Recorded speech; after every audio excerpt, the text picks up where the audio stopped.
Hello dear students, सबसे पहले आप सभी का वेलकम मेरे इस यूट्यूब चैनल पर सीक्यू साइंस जोन पर।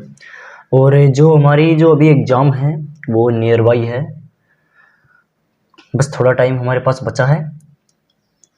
मैंने इतने दिन जो क्लासेज ऑफ कर रखी थी उसे किसी कारणवश कर रखी थी, तो जो अभी मैं जो सेशन लेकर के आ रहा हूँ इसीलिए लेकर आ रहा हूँ ताकि आपको एग्ज़ाम में कुछ बेनिफिट मिल जाए। ठीक है, तो शुरुआत करता हूँ मैं आज की सेशन की। ज़्यादा टाइम ख़राब नहीं करना है, सीधा अपने टॉपिक के ऊपर आना है और अपने टॉपिक को कवर करना है, क्योंकि एग्जाम के अंदर आपको वही टॉपिक पढ़ने हैं जो आपको एग्जाम में मिलते हैं। ठीक है, फालतू के टॉपिक पढ़ने से कुछ नहीं है। जिसको पूरा प्रिपेयर करना है वो आप कोई कोर्स ले सकते हैं, उसमें मेरे कोई सजेशन नहीं है। ठीक है, जिसको सिर्फ इंपॉर्टेंट क्वेश्चन कवर करने हैं, एनालिसिस करना है, वो सिर्फ यहाँ आ सकता है। उसको वही कंटेंट चाहिए जो एग्जाम में आता है, वो चैनल को सब्सक्राइब कर सकता है। बाय द वे सब्सक्राइब करके जा सकते, कोई दिक्कत नहीं है। ठीक है, और एक बात कह देता हूँ कि वीडियो में अंदर लास्ट तक टिकोगे, अच्छे से समझोगे। जैसा मैं समझा रहा हूँ वैसे समझोगे।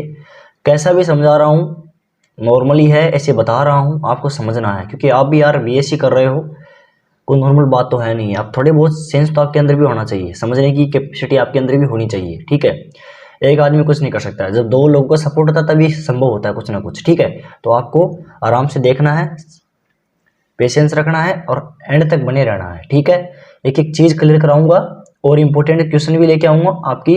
हर 6 डे के बाद में एक सेशन ऐसा होगा जिसके अंदर आपके इंपॉर्टेंट क्वेश्चन एनालिसिस करवाए जाएंगे। ठीक है, तो शुरुआत करते हैं आज सेशन की।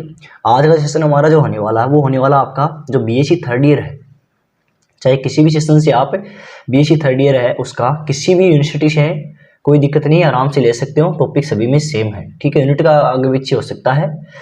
तो जो आपका टॉपिक आज हमारा होने वाला है, जो बीएससी थर्ड ईयर का जो फिजिक्स है सॉलिड स्टेट का, उसका जो आपका क्लास 4th होने वाला है, थर्ड क्लास हमने ले ली है पीछे।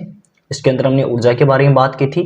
ठीक है, आकर्षण की ऊर्जा, प्रतिकर्षण की ऊर्जा के बारे में, ठीक है, अट्रैक्शन की एनर्जी और रिपल्सन की एनर्जी के बारे में बात की थी।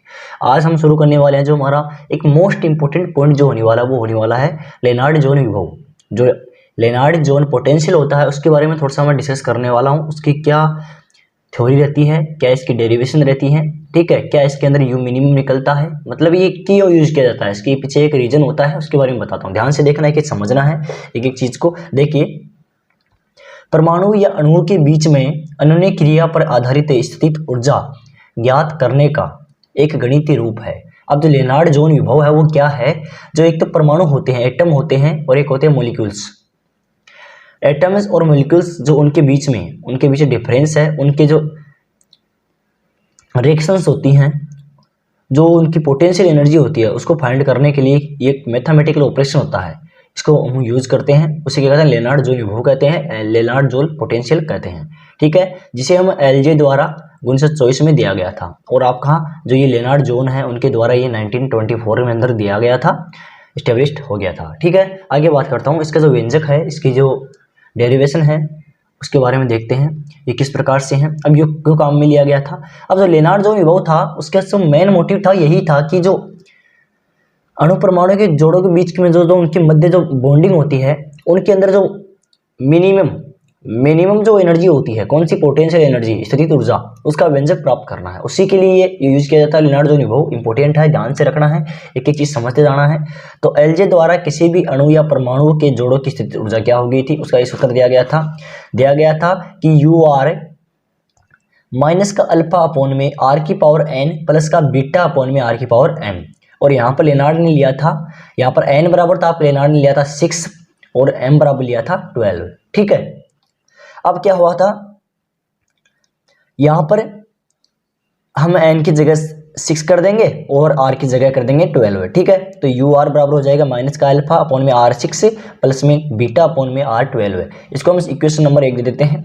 इक्वेशन 1 देने के बाद में इसके अंदर जो, अब आपको स्वाभाविक बात है कि ये तो इंपॉर्टेंट है कि आपको पता भी होना चाहिए कि जो आपके जो मॉलिक्यूल्स होते हैं उनके अंदर फोर्स भी लगता है, फोर्स भी रिएक्ट करता है। उस फोर्स का फॉर्मूला क्या होता है, परमाणु के मध्य जो बल लगता है वो किस प्रकार से होता है, आपका होता है del D U R upon में D R, D U R upon में डी आर। अब कुछ समझिए इससे आप, इसके हम ये क्या समझेंगे, देखो जैसे ये समीकरण नंबर 1 है आपका, उसका मान इसके अंदर रखेंगे, इसका मान इसके अंदर पुट करेंगे।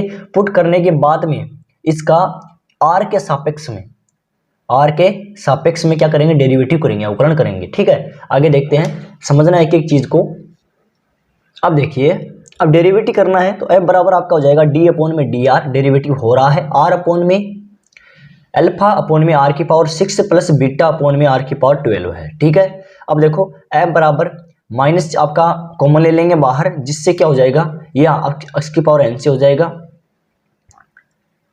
ठीक है, तो 6 अल्फा अपॉन में आर की पावर 7 माइनस का 12 बीटा अपॉन में आर की पावर 13। ठीक है, समीकरण नंबर आपका इक्वेशन नंबर 2 हो जाएगा। अब साम्य स्थिति, जो आपकी साम्य स्थिति होती है, उसके ऊपर क्या करना आपको, आर बराबर आपको आर 0 लेना है, एम बराबर 0 लेना है और यू बराबर मिनिमम लेना है। ठीक है, बहुत इंपॉर्टेंट है, एक इजी सा है, ध्यान से समझना है एक एक चीज को। तो आपका एम बराबर जो हमारा इक्वल टू 0 ले लिया हमने, वो आपका रख देना है। यहाँ पर जैसे हम पुट करेंगे तो एम बराबर 0 हो गया, इज इक्वल आपका देखो माइनस का 6 अल्फा अपॉन में आर की पावर 0। अब देखो आर के बराबर में मैंने क्या लिखा था, आर नोट लिखा था, तो आर नोट की पावर 7 हो गया, माइनस का 12 बीटा अपॉन में आर नोट की पावर 13 हो गया। ठीक है, अब जैसे हम नीचे आते हैं तो आप देख सकते हैं 6 अल्फा अपॉन में आर नोट की पावर 7, ये आपका इधर आ जाएगा, जैसे इधर आएगा ये पॉजिटिव हो जाएगा, देखो पॉजिटिव हो रखा है। अब ये यहाँ पर इधर बच गया, जैसे इस माइनस चिन्ह को अंदर गुणा करेंगे हम, तो ये देखो ये वाला माइनस हो गया और ये वाला पॉजिटिव हो गया। अब जिस इस माइनस को इधर ले जाएंगे 0 के पास में, उधर कुछ भी नहीं है, उधर वाले ये पॉजिटिव हो जाएगा। ठीक है, तो ये आपका इस प्रकार से आ जाएगा। अब आगे देखिए, आर नोट की पावर 13 अपॉन में आर नोट की पावर 7, ये एक दूसरे से हो गए उल्टे, क्योंकि आर वाले एक जगह करने हैं और बीटा अल्फा आपको एक साइड में करना है। आर नोट 13 हो गया अपॉन में आर नोट की पावर 7 हो जाएगा, is equal to 12 beta upon में 6 अल्फा, 12 बीटा अपॉन में 6 अल्फा। ठीक है, अब देखो आर नोट 6, आर नोट की पावर कितनी है, 6 है, घात 6 है, बराबर में आ जाएगा 2 बीटा अपॉन में अल्फा, 2 बीटा अपॉन में अल्फा, इज इक्वल क्या हो जाएगा आपका आर नोट 2 बीटा। देखिए आप 2 बीटा अपॉन में अल्फा, और जो यहाँ पर जो 6 पावर है, जैसे इसको यहाँ पर कन्वर्ट करेंगे तो ये अंदर आपका होल की पावर 1/6 आ जाएगा। इसको हम समीकरण नंबर 3 देते हैं। अब देखिए जो यहाँ पर आर नोट है वो क्या है, वो है आपकी 2 परमाणु के बीच की न्यूनतम दूरी है, जो एटम है उनके बीच के जो मिनिमम जो आपकी जो डिस्टेंस है उसके बारे में बात कर रहा हूं मैं। जो आर नोट है वो क्या जाएगी, डिस्टेंस हो जाएगी। ठीक है, अब अगर हम आर बराबर आर नोट है, ठीक है, आर बराबर आर नोट है और यू बराबर यू मिनिमम आपको पता है, तो समीकरण 1 से, अब समीकरण 1 से बात मैं अगर करूंगा तो समीकरण 1 हमको क्या बताई थी कि आर नोट बराबर 2 बीटा अपॉन अल्फा, ये इसके अंदर रख देंगे, पुट कर देंगे, तो यू मिनिमम आपका हो जाएगा, u minimum is equal to आपका हो जाएगा माइनस का अल्फा अपॉन में आर नोट 6 से प्लस का बीटा अपॉन में आर नोट 12 है। अब आर नोट की जगह आपको सिंपल वैल्यू रखनी है, जैसे ये वैल्यू पुट करेंगे हमारी वैल्यू आ जाएगी, तो यू मिनिमम आपका हो जाएगा माइनस अल्फा अपॉन में 2 बीटा अपॉन में अल्फा प्लस बीटा अपॉन में 2 बीटा अपॉन में अल्फा की पावर स्क्वायर। ठीक है, क्योंकि 6 की तो ये थी ही, लेकिन यहाँ पर 2 देखिए, यहाँ पर 12 डबल है तो यहाँ पर स्क्वायर हो जाएगा। ठीक है, अब देखिए आगे है इसके अंदर यू मिनिमम आपका है, यू मिनिमम बराबर आपका माइनस का r square alpha square upon में 2 बीटा, और यहाँ पर आपका हो जाएगा प्लस के अल्फा स्क्वायर अपॉन में 4 बीटा स्क्वायर। ठीक है, अब देखिए बीटा वाली टर्म नीचे आ गई और अल्फा वाली टर्म आपकी ऊपर चली गई। ठीक है, अब देखिए यहाँ एलसीएम लेके करना है, जैसे हम एलसीएम लेके करेंगे तो आपका इस प्रकार से इक्वेशन आपको मिलेगी। अब यू मिनिमम जो फाइनल हमारी इक्वेशन आने वाली है वो इस प्रकार से आने वाली है कि u minimum is equal to आपका हो जाएगा माइनस का अल्फा स्क्वायर अपॉन में 2 बीटा प्लस का अल्फा 2 अपॉन में 4 बीटा, इक्वल आपका यू मिनिमम हो जाएगा माइनस का अल्फा स्क्वायर अपॉन में 4 बीटा। ये इंपॉर्टेंट है इक्वेशन, इसको आपको ध्यान में रखना है, इंपॉर्टेंट एग्जाम में आती है, इसलिए ये करवा रहा हूँ टॉपिक। आई होप सबको समझ में आया होगा, अच्छे से समझ में आया होगा। ध्यान रखना, आगे की जो क्लास में कंटिन्यू रखने वाला हूं, आगे क्लास के लिए बना रहना है, उसके लिए आपको चैनल सब्सक्राइब करना है, चैनल सब्सक्राइब कर लीजिए, नोटिफिकेशन ऑन कर दीजिए और कमेंट करके जरूर बताना कि वीडियो कैसा लगा। Thank you.